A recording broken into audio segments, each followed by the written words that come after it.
Hello everyone, my name is Quang. I'm from Department of Naval Architecture and Ocean Engineering, Trang University, Vietnam. It is great honor for me to deliver the research topic, which is to ultimate transformation of submarine pressure hulls, subjected to collisions of attendant vessels or floating objects. Before discussion, I would like to introduce briefly about my university. The figure shows the overview of Nha Trang University. Nha Trang University, main campus located in Nha Trang City. It is a rich land of history and culture, a friendly tourist destination, and it is also recognized as one of the most beautiful bays of the world. Is the overview of my presentation. Let's move on the first part, introduction. As you know, ship submarine collisions have been highlighted to be the most significant cause of damage. It is accounted for the more than 18% of worldwide submarine accidents. These figures show the type of the reason that lead to the submarine accident. Among submarine accidents, the ship submarine collision here accounted for the 80%. It is the typical example for the collision of the US submarine Greenville and the fishing vessel of Japanese. In the collision area, the problem is how to design the submarine against collision. For this purpose, the understanding the impact response and consequences should be investigated. For that, the full-scale tests, of course, are very useful, but it's very expensive. Small tests is also expensive, but most convincing. Nowadays, the nonlinear finite element analysis is a powerful tool for predict ship and submarine collision. For this method is promising. More simple way is proposed formulation. It is very convenient to you and save money. When the collision occurs, what we are doing? For that case, we should consider the effect of the damage on the structural strength and serviceability during the design stage. The immediate repair of the damage are difficult and sometimes impossible because the economic and the technical reasons.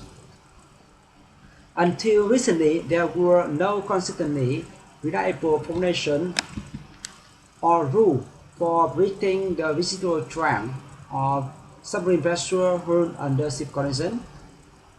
So, this study is to propose formulation for predicting residual ultimate strength of Atlantic submarine pressure hull. Yes.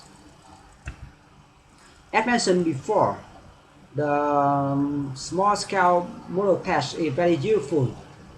Here is the experiment set up with small-scale model by using the rocket machine. Before the testing, the initial imperfection were measured by using the synchronizer arm like this, and then this data will be used for the modeling. This is the experiment for setup for the collapse test. The collapse test performed using the pressure chamber. The maximum pressure of the chamber is 6.0 megapascal. It is equivalent to 600 meters of water depth. And the end flange of the model will fit with the bone like this. and the pressure will apply gradually using the high pressure pump here. In the next part, the nonlinear finite analysis modeling. The first one for the corrosion analysis setup. For the corrosion analysis setup, it is performed by using the uppercut dynamic implicit module. And the arm of this step is to generate the initial damage on the model. After this step is finished, the model will be transferred to the collapse analysis. Here, in the collapse analysis, the static rig method was applied. For this case, the outside of the model will apply with a hydrostatic pressure. The material was applied in the numerical analysis by using the result of dynamic tensile test, the true traction cover at various strain rates. As you know, for the submarine structures, the residual stress of the pressure rule come from the two procedures. First one, the cold bending. The second one is the welding process. In numerical analysis, both of them was considered. This is the numerical results. The first one, the intact model. The second one, damages model. For the first model, the intact model was failure by the interactive mode. For the damages model, the failure is the overall burning mode. We can see here there is a good agreement obtained between the test results and the numerical prediction. The accuracy of the proposed nonlinear finite element analysis methods by this table. You can see here the difference between the numerical prediction and impairment results around 3.1% and the COV less than 2%.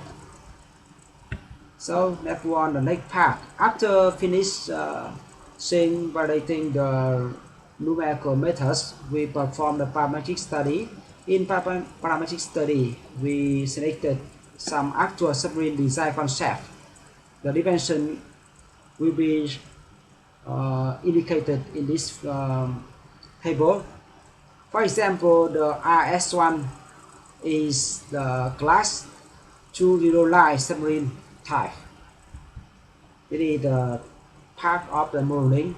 We modeling the pressure hull. That is the numerical analysis setup. The first one for corrosion analysis, the second one for collapse analysis. This is the results from the numerical analysis. You can the first one corrosion analysis, the second one collapse analysis. We can see here the failure mode is overall burning mode. The damage will attend from the impact area and then it is propagate until the near boundary condition. This figure shows the reduction factor between the intact model and the damages model. And we can see that it is clear that the dam depth due to the collision, accident has significantly affected on the residual strength of the pressure room. After investigating the effect of various parameters, we will perform a series of analysis and then derive equation by applying the regression analysis.